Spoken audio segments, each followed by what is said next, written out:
하나님 아버지, 오늘 또 이렇게 주 앞에 나오면서 예물을 준비한 모든 손길마다 하나님이 그들의 이름을 기억해 주시고 그들의 삶을 기억해 주시고 그들이 드린 물질을 하나님이 기억하셔서 하나님이 갚아주시되 하늘에서는 면류관으로 이 땅에서는 부유함으로 형통함으로 갚아주시기를 원합니다. 우리가 세상 바라보지 않고 오직 예수만을 바라보고 살기를 원하오니 우리의 마음을 잘 붙들어 주어서 우리의 마음이 흔들리지 않게 도와주시고 예배할 때 이 마음이 곧 세상에서도 유지되게 도와주시고 날마다 예수 안에서 행할 수 있는 능력이 있도록 도와주시며 오늘 또 정말 성령과 진리로 예배하는 귀한 시간 되시도록 인도하여 주시옵소서. 세상은 간대없고 오직 예수만 보여지는 거룩한 시간 되게 하여 주시옵소서. 감사하고 예수 이름으로 기도합니다. 아멘. 주 앞에 헌금한 여러분의 가정 속에 주의 복이 함께 하시기를 예수 이름으로 축원합니다. 자, 우리 하나님 말씀은 사도행전 1장 6절부터 한번 11절까지 보시겠습니다. 사도행전 1장 6절부터 11절까지 우리 합독하겠습니다.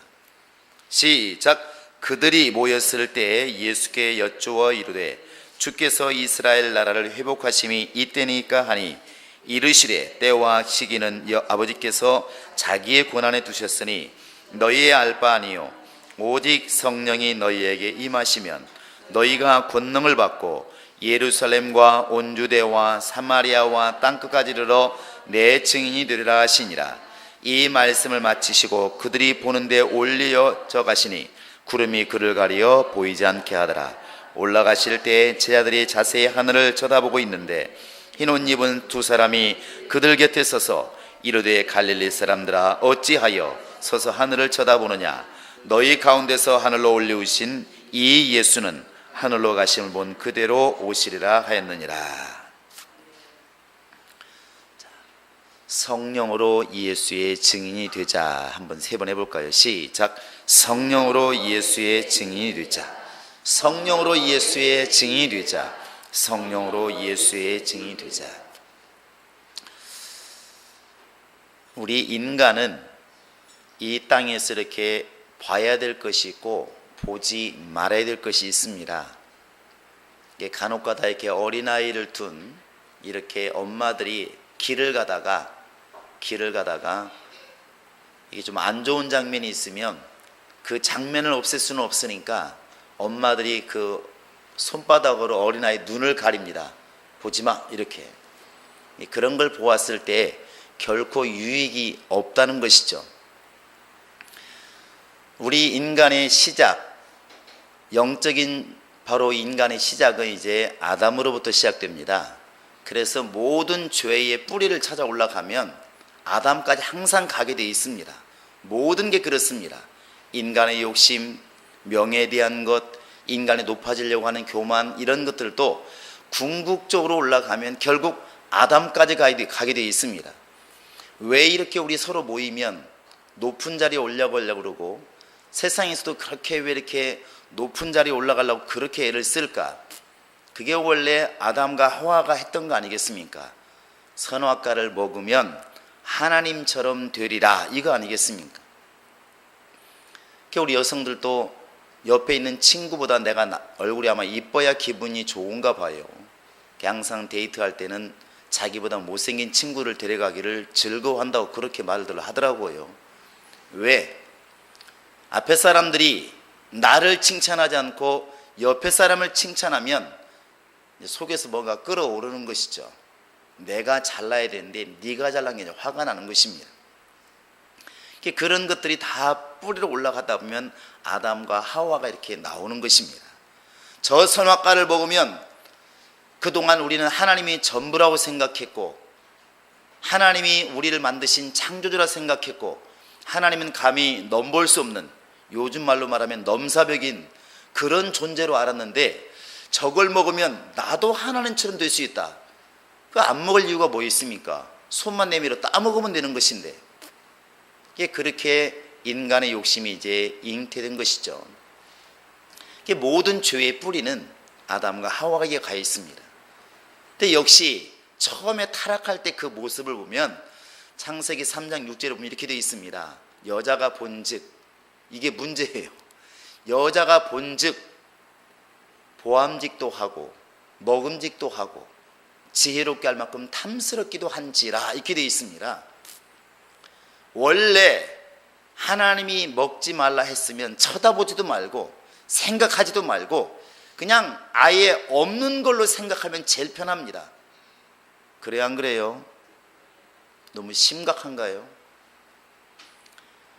자, 우리가 이렇게 길을 가다가 자기가 너무 좋아하는 옷을 보았을 때 본 게 잘못이에요. 생활은 너무 쪼들리는데 그 옷이 이제 꿈속에 나타나고 다음날 나타나고 생각만 해도 모든 것이 자꾸 그 옷이 떠오르면 견딜 수 있겠습니까? 그때 하는 말이 있습니다. 뭐가 잘못이라고? 본 게 잘못이라고. 왜 갔을까? 왜 갔을까?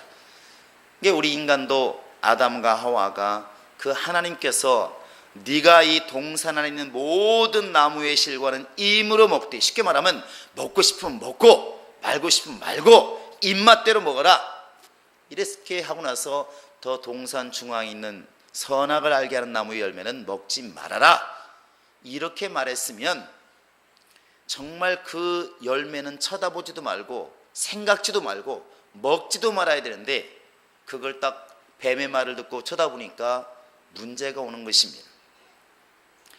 어떻게 보느냐, 어떤 것을 보느냐에 따라서 신앙생활도 많이 달라지는 것 같습니다.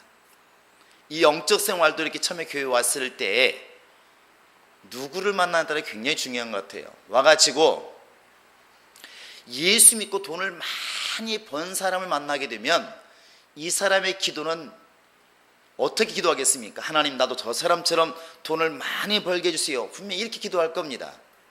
틀림없습니다. 사람이 어떤 걸 보느냐에 따라서 기도의 내용이나 삶이 많이 바뀌는 것입니다. 많이 바뀌는 거예요. 근데 오늘 말씀에 보면 대략 한 세 부분 이렇게 말씀하신 것 같습니다.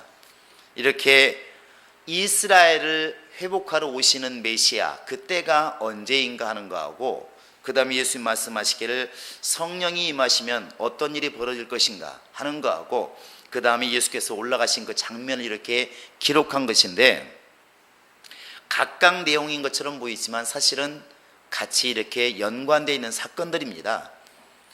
우리가 이 사건을 보시면서 오늘 이렇게 말씀을 잘 염두에 두시면 어떤 것에 우리가 관심을 가지고 어떤 것에 관심을 갖지 말아야 될 것인가를 분명하게 할 수 있습니다. 우리가 한번 6절을 한번 읽어보실까? 6절, 7절을 읽어보시겠습니다. 시작. 그들이 모였을 때 예수께 여쭈어 이르되 주께서 이스라엘 나라를 회복하심이 이때니까 하니 이르시되 때와 시기는 아버지께서 자기의 권한에 두셨으니 너희가 알 바 아니요. 인간의 관심과 예수님의 말씀이 참 다르죠. 인간의 관심은 먹지 말라고 하면 더 먹고 싶어요. 가지 말라고 하면 더 가고 싶고.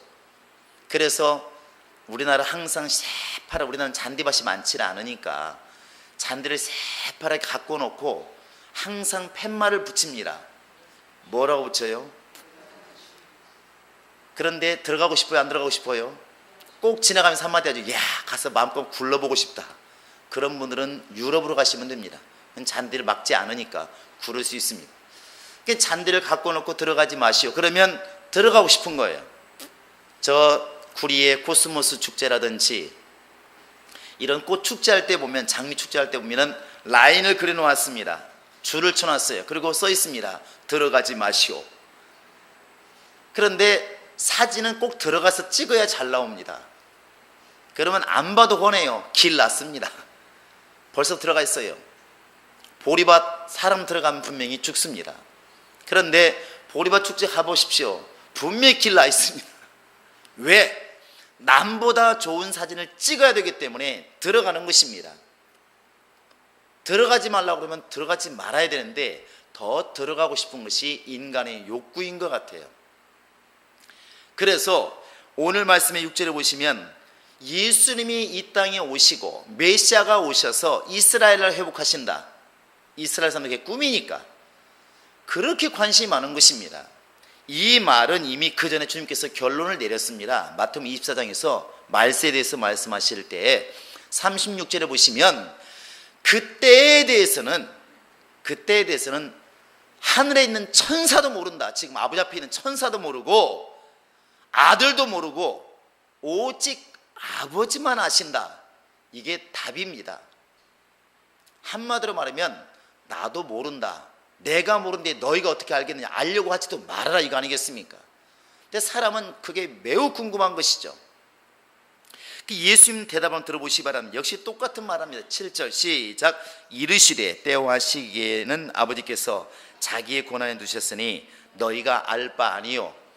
여러분, 말씀대로 살면은 이것은 머릿속에 그냥 새겨두시기 바랍니다. 자, 때와 시기는 아버지 고난에 있다. 시작. 한 번 더. 이것이 정말 믿음이고 아버지의 말씀이고 정말 진리이신 예수의 말씀이라고 믿었더라면 아마도 그때 10월 28일 날 주님 온다고 할 때 요동하지 않았을 겁니다. 지금도 마찬가지입니다. 우리나라에도 뭐 우리가 몰라서 그렇지 자칭 예수라는 사람들이 거의 100명이 넘는다고 그래요. 그런 사람이야 미쳐서 그런다 치고 그런 사람을 따라가는 사람도 참 대단한 사람들인 것 같아요. 이렇게 성경이 분명하게 말하고 있는데도 계속 때를 말하는 사람이 때를 모른다고 말하는 사람도 훨씬 신령해 보이니까 아마 그런 것 같아요. 데살로니가전서 5장 1절에 보면 이렇게 되어 있습니다. 그 때와 시기에 대해서는 말할 것도 없다. 다시 말할 필요가 없다. 왜? 도적같이 올 것이니까 이렇게 말하고 있습니다.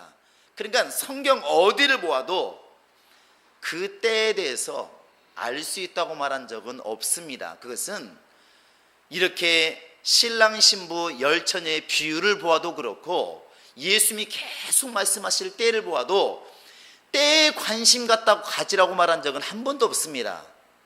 오늘 주님 말씀하신 것처럼 7절에 나와 있는 것처럼 알 바 아니요 이렇게 되어 있습니다. 그런데 아마도 지금도 우리 교회도 마찬가지겠지만 설교하면서 제가 성경을 읽어보니까 아마 내년 6월 달에 오실 것 같습니다. 그러면서 성경 증거를 막 대면 다니엘의 뭐 이래 정말 그런 비유를 풀어서 얘기하고 요한계시를 풀어서 아마 얘기를 하면 이 중에 아마 또 3분의 1은 또 내년 6월 달을 준비할 겁니다. 안 그럴 것 같습니까? 왜?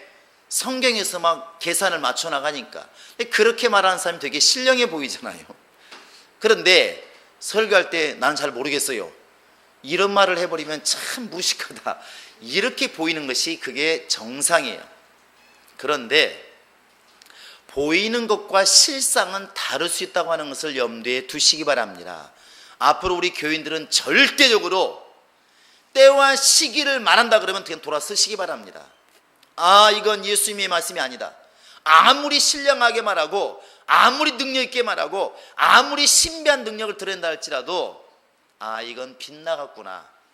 이미 빗나간 겁니다. 이미 벌써 화살이 저기 가서 관역에 안 맞았으니까 잘못된 게 아니라 쏠 때부터 지금 잘못 겨냥했기 때문에 빗나가는 것입니다. 그러니까 벌써 예수님께서는 몇 차례나 때와 시기에 대해서는 너희가 알 바 아니요 아버지만 아시느니라 이렇게 말했는데 내가 성경을 보니까 아마도 10년 이내에 주님 오십니다 이렇게 말하는 사람이 있으면 여러분 벌써 돌아서시기 바랍니다. 자기가 하나님 아버지가 아닌 이상은 이미 거짓말하고 있는 것입니다. 아니면 속고 있든지 둘 중에 하나라는 것이죠.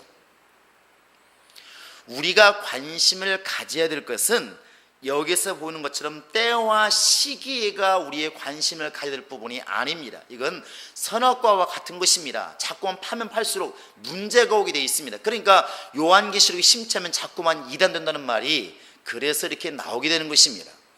여러분과 지금 내가 관심을 가져야 될 것은 그 다음입니다. 자, 8절 한번 읽어보시겠습니다. 시작. 오직 성령이 너희에게 임하시면 너희가 권능을 받고 예루살렘과 온 유대와 사마리아와 땅끝까지 이르러 내 증인이 되리라 하시니라. 성령이 임하시면 결론적으로 증인이 되리라. 예수의 증인이 되리라. 이게 결론이에요. 그러니까 때와 시기에 대해서는 너희가 알 거 없다. 예수님 분명히 못을 박으셨고, 그럼 우리는 뭘 해야 되겠습니까? 내 증인이 되어야 된다. 어떻게 되겠습니까? 성령이 임하시면 내 증인이 된다. 이렇게 말하고 있습니다. 여러분, 이 때와 시기와 예수의 증인이 되는 것을 한번 잘 염두에 두보시면 알 수 있습니다. 우리 먼저 한번 마태복음 24장을 펴보시기 바랍니다. 자, 마태복음 24장. 아까 우리가 말씀드렸던 36절을 먼저 읽어볼까요? 시작. 그러나 그날과 그때는 아무도 모르나니 하늘의 천사들도 아들도 모르고 오직 아버지만 아시니라 이렇게 되어 있고, 그 마지막 때가 어떻게 되느냐? 37절 시작. 노아의 때와 같이 인자의 맘도 그러하리라. 노아의 때, 노아의 때라는 것은 방주를 만들라고 말씀하셨지만 그 홍수가 오늘일지 내일일지 10년 뒤가 될지 20년 될지 모릅니다. 그런데 노아가 잘한 게 있다면 계속 주님 언제 오십니까? 온다면서요, 왜 안 오십니까? 이렇게 따지는 믿음이 아니라 열심히 그냥 방주를 만든 겁니다. 열심히 방주를 만든 거예요. 그러니까 오늘 올지 몰라요. 내일 올지도 모르고 10년 뒤에 올지도 모르고 20년 뒤에 올지도 모릅니다. 그러나 오는 것은 분명한 거니까 주님 나에게 말씀하시기를 때를 말씀하시면서 방주를 지으라고 그랬으니까 열심히 자기 할 일을 한 겁니다. 방주를 만든 겁니다. 그게 자기를 살린 것이죠. 자, 때와 시기가 중요할까? 방주를 만들려고 하는 그 명령이 중요할까? 여러분, 뭐가 중요하겠습니까? 너무 쉬운 질문입니다. 방주를 만드는 사람이 지혜로운 사람이에요. 자, 그 뒤에 한번 보시겠습니다. 자, 우리 한번 43절부터 46절까지 한번 읽어보시겠습니다. 시작. 너희도 아는 바니 만일 집주인이 도둑이 어느 시각에 올 줄을 알았더라면 깨어있어 그 집을 뚫지 못하게 하였으리라. 이러므로 너희도 준비하고 있으라. 생각하지 않은 때에 인자가 오리라. 충성되고 지혜 있는 종이 되어 주인에게 그 집 사람들을 맡아 때를 따라 양식을 나눌 자가 누구냐? 주인이 올 때에 그 종이 이렇게 하는 것을 보면 그 종이 복이 있으리로다. 자, 충성되고 지혜로운 종은 날마다 대문 밖을 쳐다보면서 종이 오늘 올까 내일 올까 이렇게 바라보는 사람, 주인이 올 때를 예상하는 사람이 지혜로운 종이 아니고, 종이 없을 때 종이 아니죠.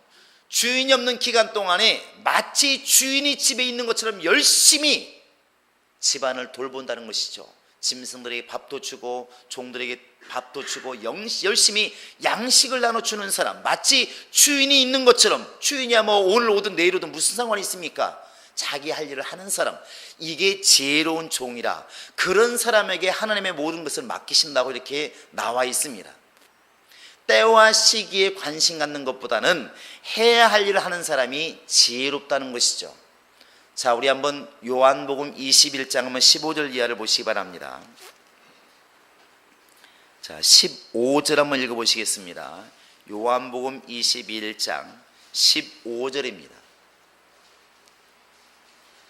자, 시작. 그들이 조반 먹은 후에 예수께서 시몬 베드로에게 이르시되 요한의 아들 시몬아, 네가 이 사람들보다 나를 더 사랑하느냐 하시니 이르되 주님 그러하니이다. 내가 주님을 사랑하는 줄 주님께서 아시나이다. 이르시되 내 양을 먹이라 하시고. 이 뒤에는 비슷한 말을 3번이나 했으니까 여러분 다 아시는 말씀인 것입니다. 예수님께서 이제 베드로인 제자에게 묻고 있는 것입니다. 야, 베드로야, 네가 여기 있는 많은 사람들보다 나를 더 사랑하느냐? 당연히 베드로가 대답했겠죠. 내가 주님을 사랑하는 줄을 주께서 아시나이다. 알지 않습니까? 알지 않습니까? 우리 생각에는 이때 주님을 보고 있는 베드로가 매우 충만한 사람이라는 것을 알 수 있습니다. 그런데 주님 말씀하시기를 네가 나를 사랑한다면 내 양을 쳐라, 내 양을 먹이라, 내 어린 양을 좀 먹여다오, 이겁니다. 여기에서 우리가 잘 이 질문과 대답을 오가는 걸 돌아보면 예수님이 지금 베드로에게 나를 사랑한다는 그 말을 듣고 싶은 것이 아니라는 걸 알 수 있어요. 네가 나를 사랑하느냐? 나 주님 사랑합니다. 정말 사랑하느냐? 주님 사랑합니다. 네가 나를 사랑하느냐? 3번씩이나 질문하니까 베드로가 근심이 돼가지고 왜 물으십니까? 이거 아니겠습니까? 베드로는 지금 예수의 말씀을 간파하지를 못하고 있는 것입니다. 예수님 묻지 않아도 이미 알고 있습니다. 더더군다나 지금 베드로는 예수님이 십자가에 죽기 전에 3번씩이나 부인한 사람이기 때문에 양심에 찔리는 게 있어요. 그런 베드로한테 자꾸만 사랑하냐고 물으니까 베드로야 얼마나 답답하고 괴로웠겠습니까?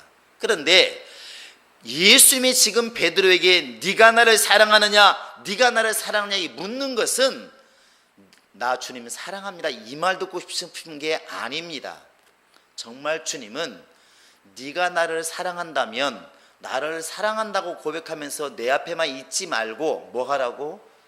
가서 내 대신, 나를 대신해서 내 피로 산 영혼들을 좀 양육하고 전도해서 살리고 이 일을 하라는 것입니다. 그것이 네가 나를 사랑하는 것이다. 그게 지혜로운 사람 아니겠느냐? 네가 지금 내 앞에서 내 얼굴 쳐다보면서 주님, 나는 주님을 사랑합니다, 나는 주님을 사랑합니다, 나는 주님을 사랑합니다 100번 1000번 고백하는 것보다 이제는 나를 돌아서서 나아가서 죽어가는 영혼들을 돌이키고 살리고 그들을 양육해서 예수의 증인 되게 만드는 것, 그것이 나를 사랑한다고 100번 말하는 것보다 훨씬 낫다는 것입니다. 훨씬 낫다는 것이죠. 우리의 관심이 지금 어디에 가 있어야 되는 것인가를 이렇게 지금 말씀하고 있는 것입니다. 15장 16장에 계속 성령에 대해서 말씀하실 때 뭘 말하십니까? 특히 요한복음 15장 26절에 보면 성령이 오시면 그가 나에 대해서 증거할 것이요 그랬습니다. 나에 대해서 증거할 것이요. 성령이 오시면 우리는 그가 가지고 오는 선물에 대해서 너무 관심이 많아요. 성령이 오시면 권능이 임한다고 그러니까 천사가 임함으로 능력이 있다. 그러니까 방언을 말하고 통역하고 죽은 자를 살리고 성령이 가지고 오는 선물에 너무나 관심이 많습니다. 근데 주님이 관심 갖는 것은 성령의 선물이 아니라 성령이 오셔서 해야 될 그 일, 증언하는 그 일, 예수를 증거하는 그 일, 그 일이 바로 성령의 관심이라는 것입니다. 자, 성령은 증인 삼으신다. 시작.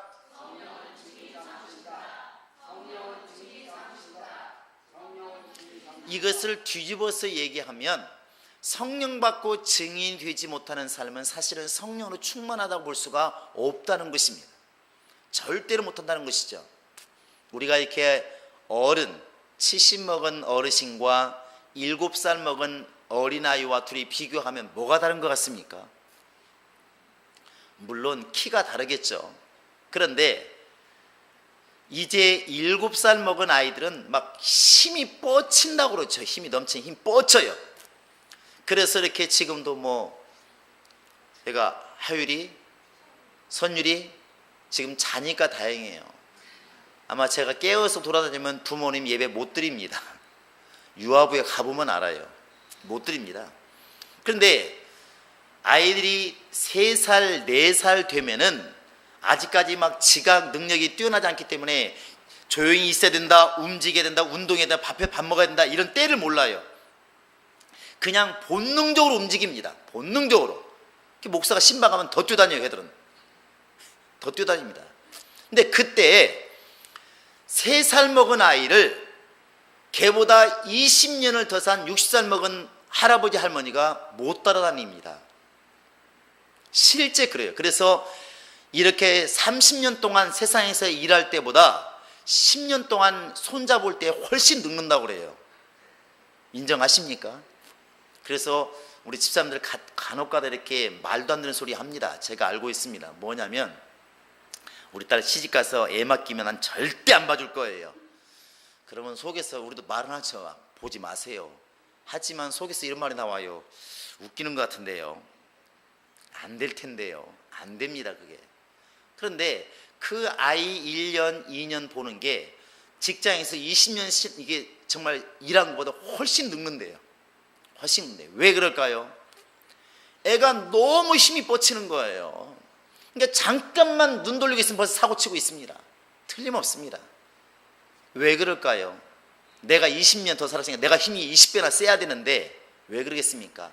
아이들에게는 생명력이 왕성하다는 것입니다. 젊다는 게 무엇이고 생명이 왕성하다는 게 무엇입니까? 그런 것으로 드러나는 거 아니겠습니까? 드러나는 것이거든요. 죽은 사람과 산 사람 차이가 무엇입니까? 생명 있는 사람은 움직이는 것이고 생명 없는 사람은 움직임이 없어요. 여러분 돌아가신 분들 한번 보시기 바랍니다. 그냥 손 닦고 놓으면 그대로 있습니다. 이쪽으로 옮겨놓으면 그냥 그대로 있습니다. 돌아놓으면 돌아도 가만히 있고. 산 사람들은 가다가 바람 밟아보십시오. 여러분 자다가 옆에 지나가다가 식구들 손 한번 밟아보세요. 아, 왜 그래? 이게 살아있다는 증거죠. 성령이 우리 안에 임하셨으면 그분이 우리가 너무나 잘 알고 있는 것처럼 그분이 그냥 관념이 아니라 인격이라면, 인격이신 하나님이라면 우리 안에 임하셨을 때 어떻게 가만히 있느냐는 것이죠. 그분은 하나님이신데 성령이 임하면 성령을 모신 사람이 사실은 가만히 있을 수가 없습니다. 그러니까 아마 교황이 오늘 옵니까? 내일 옵니까? 내일 오나요? 교황이 이렇게 우리나라에 온다고 그러니까 뭐 20몇 년 만에 온다고 그래요. 온다고 그러니까 지금 우리 한국에 있는 천주교인들이 지금 난리가 났습니다. 난리가 났잖아요. 왜? 자기들이 지금 모시는 교황이 오니까, 최고의 통수권자가 오니까 천주교인들이 막 난리가 난 거예요. 생각해보면 그들이 옳고 그른 걸 떠나서 우리 믿음으로 보았을 때 우리의 가장 큰 통수권자는 누구겠습니까? 예수님이십니다. 그 예수님이 바로 보내신 분이 성령이십니다. 지금 이 교회를 이끌어 가시는 가장 우두머리가 누굴까? 이런 말씀 죄송한데 바로 성령이십니다. 우주 만물을 이끌어 가신 분이 누구실까? 바로 성령이십니다. 지금도. 그런데 그 성령이 우리 안에 오셨는데 우리에게는 아무런 변화가 없어. 아무런 감동이 없어. 이건 뭔가 심각한 것이죠. 심각한 것입니다. 여러분 군인들이 제일 무서운 게 누구겠습니까? 상관이 오는 겁니다. 여성들은 좀 이해를 못하겠지만 아마 우리 남성분들은 금방 이해할 겁니다. 부대에 있을 때 평상시 있다가도 갑자기 사단장이 떴다! 대대. 그러면 그 대대는 난리 납니다. 난리 나는 것입니다. 그 사람이 와서 비록 한 시간만 있다 간다 할지라도 여기서 준비하는 것은 일주일 내내 준비합니다. 담벼락 밑에는 풀까지 다 뽑습니다. 가보지도 않아요. 그걸 다 뽑습니다. 난리가 나는 것이죠. 그런데 어떻게 얼마나 우리 심령이 무디고 우리의 관심이 다른 데 가 있으면 성령이 오셨는데 불구하고 아무런 변화가 없다. 정말 심각한 거 아니겠습니까? 오늘 우리의 관심이 어디 있을까? 성령이 오시면 머릿속으로 알고 있습니다. 성령이 오시면 권능을 받고 예루살렘과 온 유대와 사마리아와 땅까지 이르러서 내 증인이 되리라. 성령이 오시면 예수 증인이 되는 것이구나. 여기까지는 끝나버리는 것이죠. 아무런 변화가 없다는 것입니다. 이것이 기도로 정말 움직여치고 실제로 전도로 움직여치고 예수를 막 전하는 것으로 움직여져야 되는데 나를 움직일 만한 힘이 없는 성령, 내가 움직이지 못하는 그런 성령, 그런 성령의 역사가 오늘날 바로 성령이시라면 그건 죽은 신이지 어떻게 살아있다고 말할 수가 있겠냐는 것입니다. 이 뒤에 계속해서 보시면 알겠지만 이제 2장부터 성령이 임하신 다음부터 제자들이 무섭게 움직입니다. 정말 무섭게 움직입니다. 성령은 그럴 힘이 있습니다. 그래서 오늘 우리가 기도해야 될 것은 다른 게 아닙니다. 성령이 하나님의 영인 것이 분명히 맞고 내 안에 임하셨다고 한다면 이제는 나의 관심이 증언하는 그 일에, 예수를 증거하는 그 일에 나의 관심이 있게 하소서. 이게 우리의 기도 제목이 되어야 될 것이고 우리의 눈이 그런 쪽으로 가 있어야 된다고 생각을 합니다. 주님은 나무잎이 무성한 그런 나무를 원하시는 것이 아니라 열매가 무성한 것을 지금 원하시는 것입니다. 요한복음 15장에서도 농부가 원하는 것은 열매이지 나무가 아니라는 것이죠. 많은 열매 맺는 것이 우리 아버지께 영광이 되나니 이것이 주의 말씀입니다. 그러므로 우리는 오늘 우리가 성령을 지금 간구하고 있고 성령 충만을 외치고 있고 성령 충만하기를 우리가 기도하고 있다고 한다면 바로 이제 내가 증인이 되고 있는가, 정말 예수의 증인이 되고 있는가, 나를 통해서 예수가 나타나고 있는가, 나를 통해서 예수가 증거되고 있는가, 예수께서 말씀하시기를 다른 마을로 가자, 다른 마을에 전도하자, 내가 이것을 위해서 왔다, 이렇게 예수님이 오신 목적을 분명히 말했는데도 불구하고 내가 지금 예수를 증거하지 못하고 있다고 하는 것은 너무나 냉정히 얘기해서 내가 지금 성령 충만하지 않다는 것입니다. 아무리 교회 활동을 열심히 하고 있어도, 교회 활동을 열심히 하고 있을지 몰라도 적어도 성령으로 충만한 사람은 아니라는 것입니다. 그래서 우리가 기도하셔야 됩니다. 세상 사람들 어찌하든 간에, 세상 교회들이 어찌하든 간에 조금 모양이 부족할지라도, 모습이 좀 부족할지라도 나를 통하여서는 예수가 증거되어지는, 성령으로만 예수가 증거되어지는 증인의 삶이 나타나게 하소서. 이것이 우리의 기도 제목이 될 수 있기를 예수의 이름으로 축원합니다. 할렐루야. 성령이 오신 것, 화려한 것 때문에 오신 것도 아닙니다. 세상 일 때문에 오신 것도 아닙니다. 성령이 임하시면 두말할 거 없다, 내 증인이 될 것이다.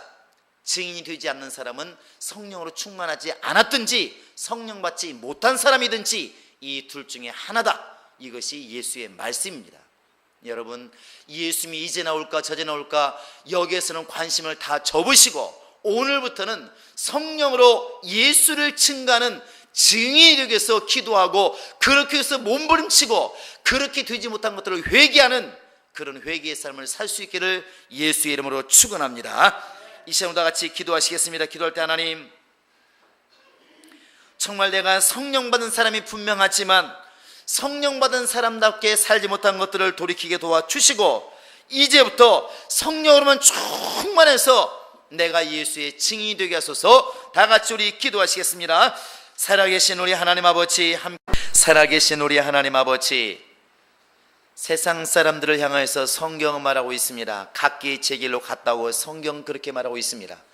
제 길로 가는 것이 얼마나 어리석고 미련한 것인가를 우리는 성령의 감동으로 성경을 통해 보았사오니 우리는 지혜로운 자가 되기를 원합니다. 마지막 주님 오시는 그날에 칭찬받고 주님께 정말 칭찬받는 정말 사람이 되기 위해서라도 오늘이라 부르는 이 날에 지혜롭게 살아갈 수 있도록 하나님이 함께 하시고 인도하여 주시옵소서. 교회는 정말 성령으로부터 시작되었고 성령으로 지금도 유지되고 있사오니 우리 모두가 성령으로 충만하게 도와주시되 성령이 임하시는 증거가 내가 증인되는 삶을 사는 것이오니 우리 모두가 성령으로 충만해서 때를 얻든 못 얻든 예수의 증인된 그러한 삶을 살게 도와주시고 예수의 증인이 됨으로 말미암아 내가 성령으로 충만한 사람이라고 말할 수 있는 정말 지혜가 있도록 하나님이 함께 하시고 인도하여 주시옵소서. 주께서 원하시는 것은 이제 예수의 이름이 우리를 통하여 증거되는 것이오니 예수의 그 보혈의 공로가 우리를 통하여 증거되는 것이오니 우리 모두가 날마다 힘들고 어려울지라도 이것 때문에 고난이 온다 할지라도 복음과 함께 고난을 받으라 말씀하셨으니 정말 성령을 충만하여 성령을 통하여 예수를 증거하는 증인의 삶을 살아갈 수 있도록 하나님이 함께 하시고 인도하여 주시옵소서. 감사하고 예수님의 이름으로 기도합니다. 아멘.